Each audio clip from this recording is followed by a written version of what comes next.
Di tengah ketidakpastian ekonomi global dan tantangan menjaga momentum pertumbuhan nasional, pada 2026 pemerintah memasang target lebih tinggi untuk 2027. DPR pun mulai mendalami sejauh mana sasaran tersebut dapat direalisasikan. Sementara, masyarakat masih berharap harga kebutuhan pokok tetap terjangkau, lapangan kerja semakin tersedia, dan usaha terus bergerak. Pemerintah memasang target pertumbuhan yang lebih tinggi pada 2027. Pertanyaannya, apakah target tersebut realistis dan kebijakan apa yang harus disiapkan agar manfaatnya benar-benar dirasakan masyarakat? Pemerintah dan DPR telah menyepakati dokumen kerangka ekonomi makro dan pokok-pokok kebijakan fiskal tahun 2027. Kesepakatan yang menjadi landasan penyusunan RAPBN 2027 tersebut menyepakati target pertumbuhan ekonomi di kisaran 5,8% hingga 6,5%. Pendapatan negara sebesar 12,01% hingga 12,4% dari PDB, serta defisit APBN pada rentang 1,8% hingga 2,4% terhadap PDB. Rapat paripurna di DPR yang pertama kalinya dihadiri Presiden Prabowo Subianto pada Mei 2026 penting dalam memuat arah kebijakan fiskal dan makroekonomi. Semua ditujukan untuk kesejahteraan rakyat. DPR pun melalui seluruh fraksi memaparkan pandangan mereka. DPR melalui Komisi 11 melanjutkan pembahasannya dalam rapat panitia kerja. DPR sangat serius pertumbuhan ekonomi yang tinggi akan sebanding dengan kemajuan bangsa. Telah dilaksanakan pada hari Rabu tanggal 10 Juni 2026. Dalam pelaksanaan panja tersebut, Komisi 11 DPR RI telah memperoleh penjelasan dari pemerintah yang dihadiri oleh Kementerian Keuangan, Kementerian Perencanaan Pembangunan Nasional, Badan Perencanaan Pembangunan Nasional, Bank Indonesia, dan Otoritas Jasa Keuangan. Tema KEM PPKF tahun 2027 adalah tumbuh lebih tinggi, sejahtera lebih cepat, sejalan dengan RKP tahun 2027 yang berorientasi pada akselerasi pertumbuhan berkualitas melalui produktivitas, investasi, dan industri. Tumbuh lebih tinggi, sejahtera lebih cepat, sejalan dengan RKP tahun 2027. Dalam penyusunan asumsi pertumbuhan ekonomi tahun 2027 pada dokumen KEM PPKF, pemerintah telah mempertimbangkan perkembangan ekonomi global dan domestik, serta berbagai peluang dan risiko yang berpotensi memengaruhi kinerja perekonomian nasional, serta mempertimbangkan efektivitas bauran kebijakan fiskal, moneter, dan sektor keuangan dalam menjaga stabilitas sekaligus mendorong aktivitas ekonomi.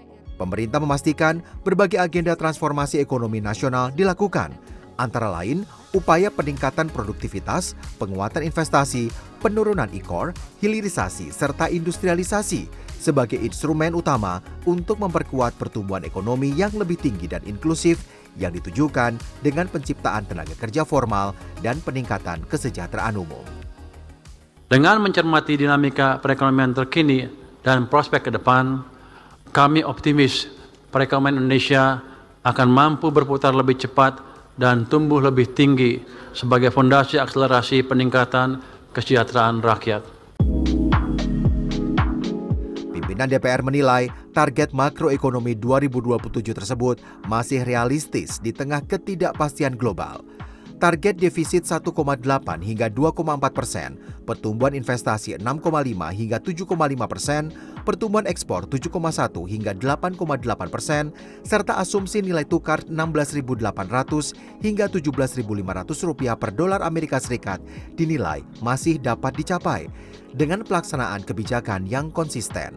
Pangan, industri manufaktur hilirisasi, dan energi domestik ditetapkan sebagai 3 motor pertumbuhan guna mengurangi dampak gejolak global.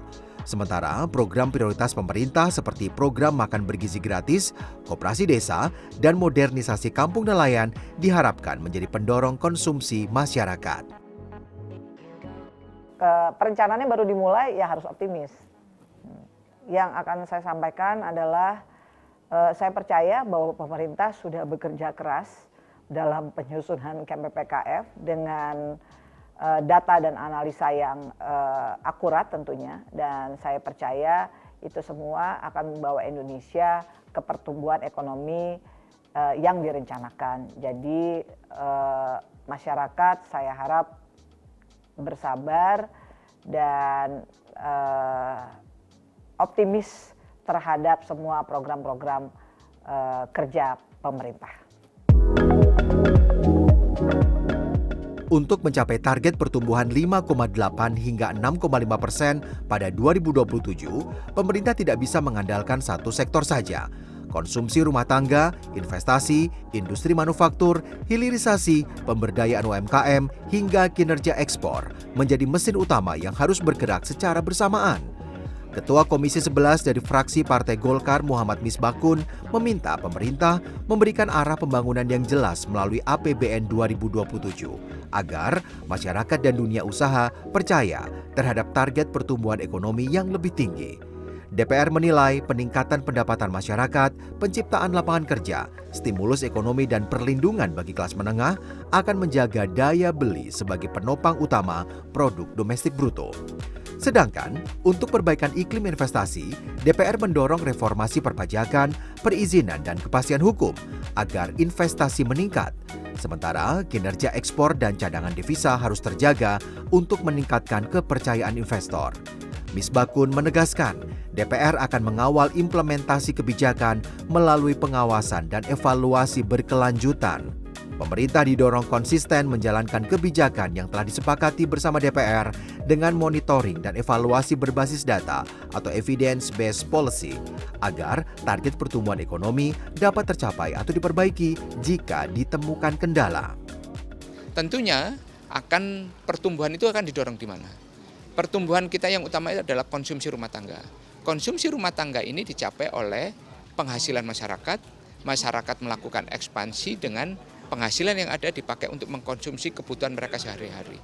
Pemenuhan terhadap kebutuhan pangan, kebutuhan energi, kebutuhan listrik, kebutuhan sehari-hari mereka itu akan menjadi sebuah ekspansi terhadap pertumbuhan ekonomi.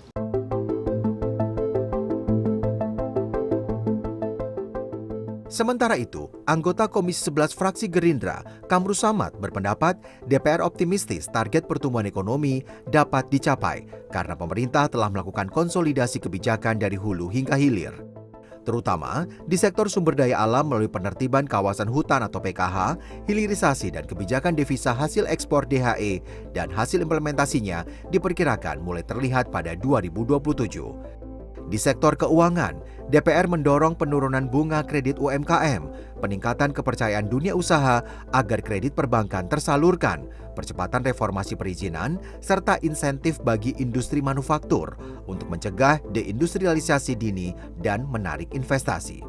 Catatan dari Gerindra, APBN 2027 yang diperkirakan menembus 4.000 triliun rupiah harus benar-benar memberikan manfaat nyata bagi masyarakat. DPR menekankan pengawasan terhadap alokasi anggaran pendidikan 20%, layanan kesehatan, program prioritas pemerintah, infrastruktur produktif, hingga perumahan bagi masyarakat berpenghasilan rendah, agar tepat sasaran, transparan, dan bebas korupsi. Nah, kemudian selanjutnya, confidence dunia usaha. Ini yang terpenting, karena LDR perbankan kita itu di luar Himbara masih sangat rendah. Harusnya kan menurut OJK di 85 sampai 90 sekian. Dan di luar Himbara masih berada di posisi di bawah 80. Nah, artinya fungsi intermediasi perbankan belum berjalan normal. Kenapa belum berjalan normal? Ada soal demand side. Yaitu salah satunya adalah mendorong investasi dalam negeri.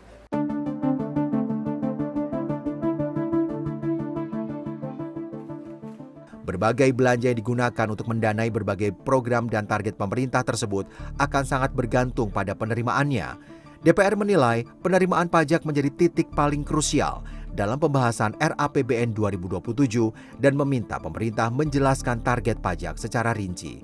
Komisi 11 mengingatkan, apabila penerimaan negara kembali meleset seperti 2026, maka belanja negara dan defisit APBN 2027 berpotensi tertekan, bahkan jebol. DPR mendorong pemerintah segera mengeksekusi perluasan basis pajak, termasuk pajak minuman berpemanis dalam kemasan dan pajak e-commerce untuk menambah penerimaan negara. Namun, DPR menegaskan tidak mendukung kenaikan pajak yang membebani masyarakat dan UMKM, melainkan mengutamakan optimalisasi dan perluasan basis pajak. Komisi 11 berkomitmen mengawal penerimaan negara secara ketat dan meminta laporan realisasi pajak tiap 3 bulan agar target defisit APBN 2027 tetap terjaga. Nah, kita pengen Komisi 11 itu mengawal supaya per triwulan, per 3 bulan dan per 3 bulan itu ada laporan yang secara konkret Menteri Keuangan tentang sumber pendapatan negara kita. Kalau pendapatan negara kita sama seperti tahun 2026, maka APBN kita bisa jebol. Telah dari Komisi 11, laporan panja pembahasan pendahuluan RAPBN 2027 diserahkan ke Rapat Badan Anggaran Banggar DPR RI bersama pemerintah pada 29 Juni 2026 menyepakati secara resmi menyerahkan kepada pemerintah hasil kompilasi berbagai usulan yang telah dihimpun dan dibahas bersama komisi-komisi DPR RI, DPD RI, MPR RI, BPK, serta mitra kerja terkait. Ketua Badan Anggaran DPR RI Said Abdullah menjelaskan, usulan tersebut berupa tambahan dari pagu belanja kementerian dan lembaga yang saat ini dirancang sebesar Rp1.389,94 triliun. Jika seluruh usulan itu disetujui pemerintah, maka total belanja kementerian dan lembaga dalam RAPBN 2027 akan mencapai Rp2.373,95 triliun atau meningkat signifikan dibandingkan target belanja KL pada tahun 2026 yang sebesar Rp1.510,5 triliun. Meski begitu, RAPBN 2027 bukan minim catatan. Masukan dan rekomendasi konstruktif kepada Kementerian Keuangan dan kementerian lembaga lainnya dalam penyusunan nota keuangan dan RAPBN 2027. Salah satunya mengenai anggaran subsidi dan kompensasi agar tepat sasaran dan menjaga daya beli kelas menengah. Antara anggaran untuk subsidi dan kompensasi itu lebih besar kompensasi. Dan kompensasi itu lebih banyak dimanfaatkan oleh orang yang menengah atas. Salah satu contoh, bolak-balik ketika sampai dari 2017 kami sampaikan, kami ini anggota DPR, Pak Purbaya, tiap bulan bayar listrik juga. Tapi yang listrik kami bayarkan itu bukan harga keekonomian. Karena di dalamnya Pak Purbaya mengandung apa tadi? Kompensasi. Giliran orang miskin subsidi, kalau orang kaya dibikin keren, apa lagi tadi? Kompensasi. Lupa terus saya gara-gara untuk saya itu. Di sisi lain, Rapat Banggar dan pemerintah menyepakati rasio transfer ke daerah atau TKD berada di kisaran 2,55% hingga 2,79% terhadap produk domestik bruto. Anggaran ini memiliki rentang pagu indikatif antara 710 triliun hingga 810 triliun rupiah. Kebijakan ini bertujuan untuk mendorong belanja daerah yang lebih efektif guna mempercepat pertumbuhan ekonomi serta meningkatkan kesejahteraan masyarakat di daerah. Selain itu, dana ini diarahkan untuk mendukung layanan publik dan mengurangi kesenjangan fiskal antar daerah. Kemarin ketika di TKD itu sudah disepakati Pak Ketua terkait dengan norma baru yang akan dimasukkan terkait dengan penerapan Undang-Undang KPD, yaitu persentase belanja pegawai dan infrastruktur. Ini jadi hilang nih. Kita kan ingin menjamin bahwa daerah, ya, para pegawai honorer atau belanja pegawai di daerah itu terjamin keberlangsungannya. Jangan sampai ada kecemasan dari daerah karena kemampuan fiskal daerah tidak sanggup, ya, karena ada batasan ceiling atas. Nah itu kita kalau ini sampai tidak masuk dalam kesimpulan, maka norma dalam RUU nanti nggak bisa. Maka akan berapa banyak daerah yang karena fiskalnya tidak memadai, dia tidak bisa membayar belanja pegawai. Ya, ini cukup akan meresahkan nanti kepada daerah-daerah seluruh Indonesia.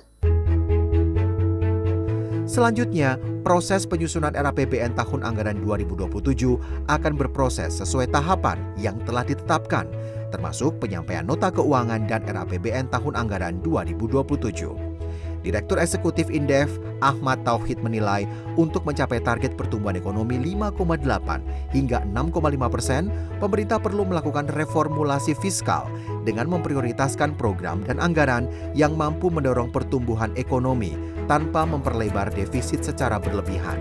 Investasi harus menjadi fokus utama melalui peningkatan foreign direct investment, kepastian hukum, konsistensi kebijakan, dan dukungan insentif bagi industri dalam negeri. Pemerintah perlu menjaga daya beli dengan meningkatkan pendapatan masyarakat, memperkuat sektor padat karya, dan mencegah terus menyusutnya kelas menengah. Sementara Indef mendorong DPR terus mengawal kebijakan ekonomi agar likuiditas di pasar keuangan tetap terjaga, ekspor meningkat, impor lebih terkendali, serta transfer ke daerah dan dukungan kepada masyarakat dapat diperkuat pada RAPBN 2027. Masih ada ruang untuk prioritas KL mana yang kemudian bisa mendorong untuk growth lebih tinggi di 2007 tersebut begitu. Yang kedua, saya kira kita harus menjaga dinamika antara kebutuhan di likuiditas di sektor real ya dengan upaya pemerintah menjaga keseimbangan untuk pembiayaan utang begitu ya. Saya kira ini penting agar jangan sampai kita terdesak oleh tumbuh tapi utang tinggi di sektor realnya kering. Nah itu saya kira itu penting, harus ada tambahan policy di makroprudensial atau lain sehingga likuiditas perekonomian kita tetap terjaga. Saya kira terobosan itu yang penting begitu ya. Sambil upaya sekarang kan sampai akhir tahun kemungkinan bisa saja BI naikin suku bunga, tapi tahun depan harusnya sudah mulai normalisasi lagi begitu sehingga sektor real sudah mulai bekerja begitu ya. Nah terakhir saya kira pada level masyarakat bawah dan di daerah.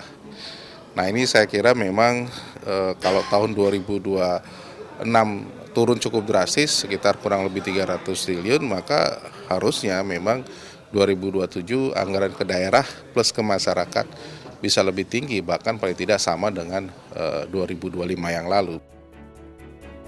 Bagi masyarakat, pertumbuhan ekonomi bukanlah sekadar angka.